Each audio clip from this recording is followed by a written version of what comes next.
Hello guys, welcome. Collective reading tayo ngayon. So tingnan natin kung ano yung energy ng person para to sa mga no contact situation na nakikibalita sa kanilang mga person. Be open-minded po, hindi halos lahat makaresonate. Thank you nga po pala sa mga nagsusubscribe, sa mga bumabalik. Maraming salamat. Start na tayo. Ano yung kaganapan nangyayari sa person mo ngayon?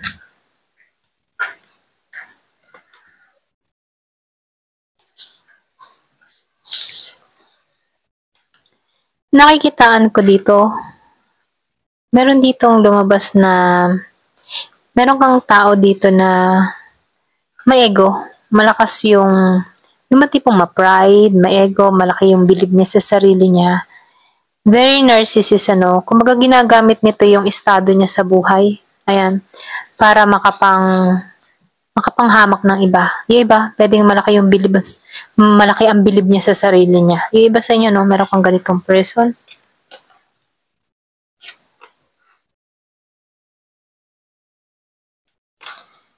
So, meron lang tong toxic energy.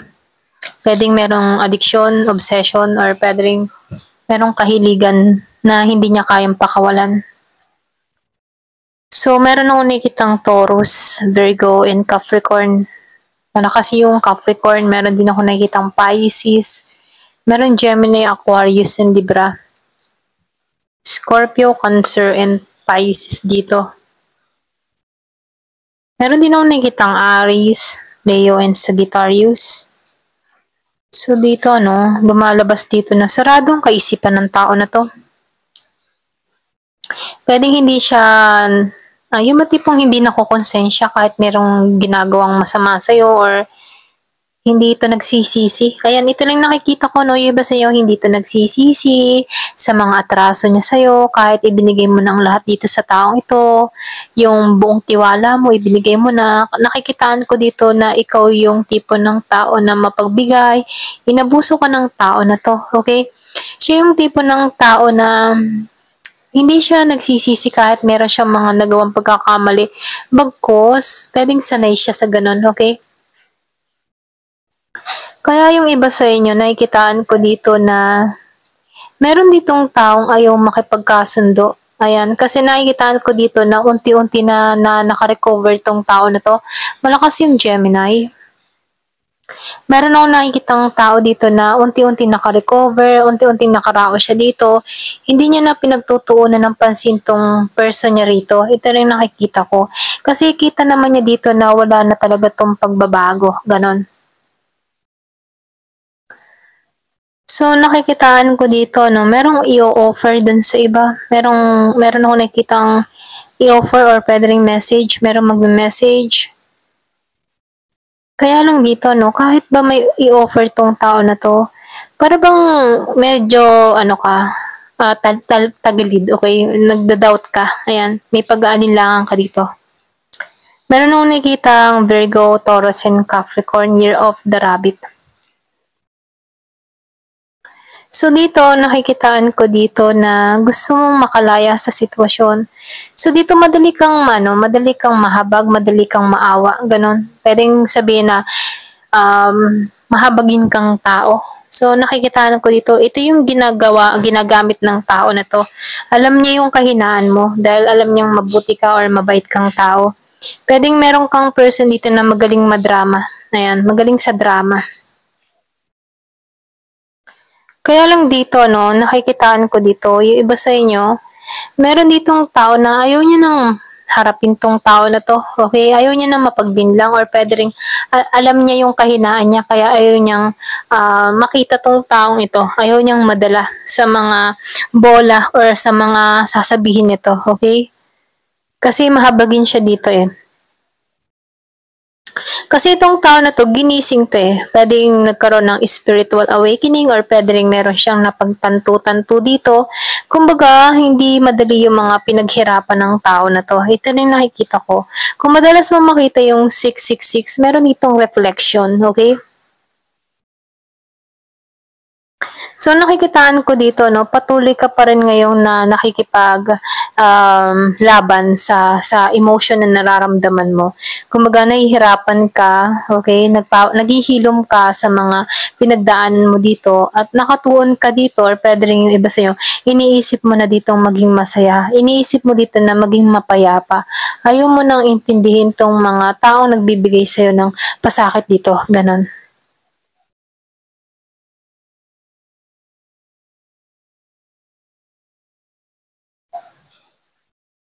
Nakikitaan ko dito yung iba sa'yo nakukuha mo yung, simpatya ng ibang tao. Puwedeng attractive kang tao or puwede ring malakas lang yung appeal mo, okey? Kumbaga maraming nagkaka-interest or nagkakagusto sa'yo.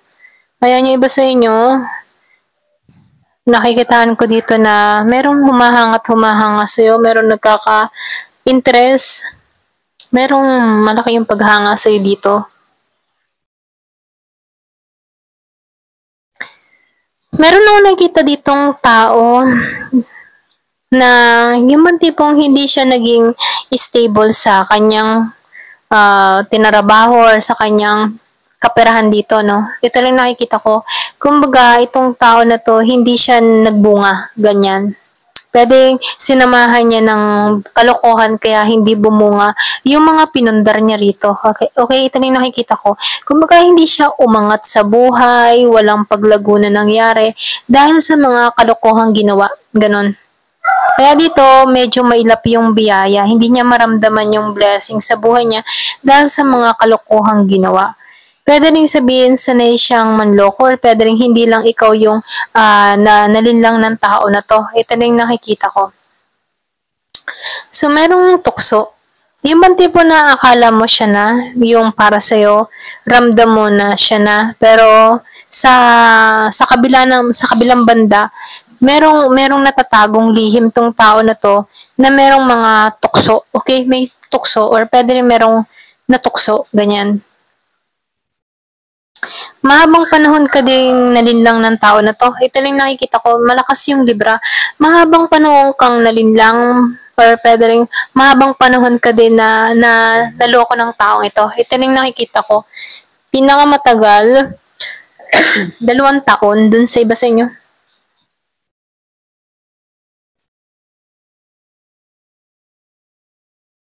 Oo, lumabas yung justice dito.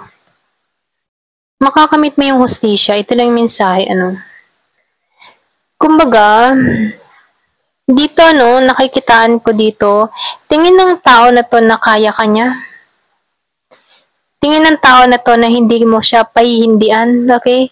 Kumbaga gano'n ka niya tingnan ano, na kaya ka niya ulit mauto, mga gano'n ano. So nafi-feel ko dito na alam ng tao na 'to na kaya ka niya. Pero dito 'no, 'yun yung tingin niya, pero dito umaasam ka ng hustisya, okay? So nakikitaan ko dito tumatakbo yung oras dito.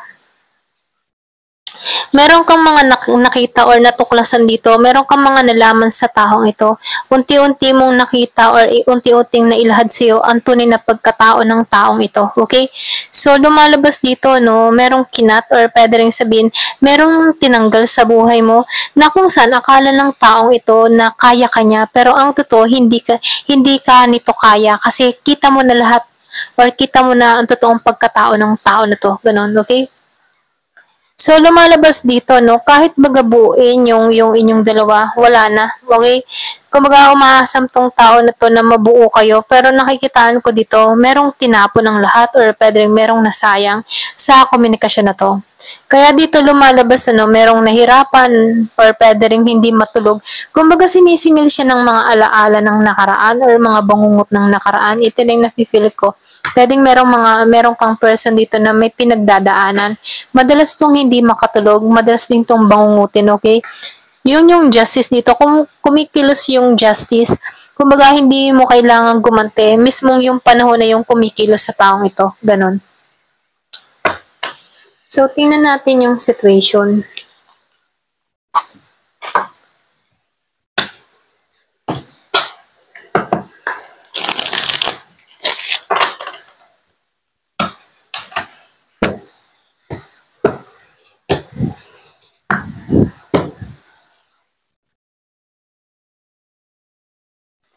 So, meron ditong projected, meron ditong future days and week and months. So, ano kaya to? Tingnan natin, ano tong future days and week and months? Pwedeng sa'yo?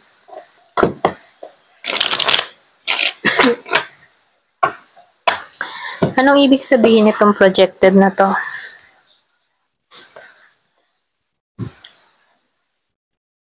So, nakikitaan ko dito, ngayon, ramdam mo dito na hindi ka balanse, pwedeng sa kaperahan, pwedeng sa emotion mo, or pwedeng sa mga pinagdadaan mo sa buhay mo, no? Pero meron ditong promising, kumaga nakikitaan ko dito yung blessing in disguise na kung saan, yung mga pinagdadaanan mo, meron niyang kakaibat na swerte, okay, sa bandang huli. Kumaga, nauna yung hirap, nauna yung sakripisyo, pero sa bandang huli, andun sa yung mapangahawakan mo, yung tagumpay at kaligayahan dito. Okay? So, napipil ko dito, ikaw yung winner. Kahit dito merong mga nangyari sa'yo, ikaw yung mananagana or magtatagumpay dito. Okay? So, pwedeng yung iba sa inyo, merong naghihintay sa'yo sa future na maganda. Okay? Nakikita mo sa Nine of Cups, nakikita ko dito may magtatagumpay. Nasa yung liwanag dito. Yung iba sa inyo, pwedeng meron kang gagawin, tatrabahuhin. So, umpisa mahirap, okay? Hindi ka balanse. Pero unti-unti, bawat araw, bawat buwan, nakikitaan ko dito yung unti-unting pagbabago na naghihintay sa'yo, okay? Ayan. So, meron ako nakikitang taong nalulungkot, feeling alone, feeling broken sa sitwasyon, mga ganyan, no? Pwedeng meron kang person na ganito. So, ngayon, sa present moment, andito ka ngayon sa flowers, ano, pwedeng yung iba sa inyo, muling namumukadkad or muling nagbo-bloom, muling umaayos, or muling gumaganda, ano. So, nakikitaan ko dito na unti-unti mong nakikita muli yung sarili mo, okay, yung passion mo. And then, napipil ko din dito, gumaganda, gumagwapo ka, or pwede rin nagiging masaya ka na. Natatagpuan mo muli yung kasiyahan mo, ganyan. So, yung iba sa inyo may love affair dito. Dirty little secret. Ayan. So, lumalabas dito, no, meron kang person dito na merong karumihan, no? Pwedeng meron tong mga kachat-chat or pwede rin merong love affair, sexual affair, mga ganyan, no? So, nafe-feel ko dito meron dirty little secret na pwedeng ngayon lang unti-unti mong nakikita, okay? O ngayon mo unti-unting nailalahad sa'yo lahat ng mga nagawang pagkakamali ng tao na to, okay? Pwedeng iba sa inyo meron ka mga natuklasan sa person mo na lumalabas na yung unti-unti niyang baho, ganyan. Masaya ka na. Yung iba sa inyo, masaya ka na kung anong meron ka ngayon. Okay? So, nakikita ko dito, overjoy ka, natatagpuan mo muli yung sarili mo, okay? Yung sarili mong kaligayahan dito. So, nakikita ko dito, excuse me, meron kang person dito na lockdown, okay? Kumbaga, mental prison. Kumbaga, merong mga alaala na kumukulong sa kanya, okay? Or pwede rin meron ditong alaala na pwedeng guilty or pwede rin sitwasyon na nahihirapan na siya, okay? Kung kailan niya, excuse me, itatago lahat ng kanyang mga nararamdaman dito, no? So, merong stuck sa sitwasyon. Nakita ko yung 1331. So, meron ditong panic, anxiety, scared, takot. Yung iba sa inyo, napifeel ko dito yung intervention. Ayan. So, intervention na, no? Nakita mo yung kaliwanagan mo sa mahirap na sandali. Okay, alam mo yung tipo na akala mo wala ng pag-asa, akala mo hindi ka na makaka-recover pa, pero unti-unti kang hinila sa liwanag, ganon. Okay, merong tao ditong nakatulong sa sitwasyon mo or meron ditong taong gumagabay sa'yo kung bakit nakaka-recover ka sa mga sitwasyong kinakaharap mo mula sa tao na to. Yung bang tipo na meron ditong gabay or pwede rin meron kang narinig na advice mula sa isang tao na kung saan unti-unti mo natatagpuan yung kaliwanagan, lalo-lalo na sa sitwasyong kinakaharap mo. Okay? So, meron ka ditong denial. Meron kang tao dito na hirap siyang magpakatotoo, pwede rin sabihin, hindi niya hinaharap yung katotohanan, kaya meron ditong mental prison, ano, nakulong sa sarili niyang mga gawa or nakulong sa mga mali niyang gawa, okay? So, nakikitaan ko dito na hindi niya hinaharap yung katotohanan, pwedeng siya yung tipo ng tao na maraming kasinungalingan, okay? Ito rin na-feel ko, ayan. So, nakikitaan ko rito, no, meron dito magko-confess, merong dito magsisiwala, pwedeng meron ka ditong tao magbabalik, pwedeng hihingi ng tawad, meron siyang i-confess sa kanyang mga nagawang pagkakamali sa'yo. Yung bang tipong handa na siyang makipagkasundo muli sa'yo. Ganon lang yung nafe-feel ko dito. Ayan. Hanggang dito na lamang po. Thank you for watching. Love and peace.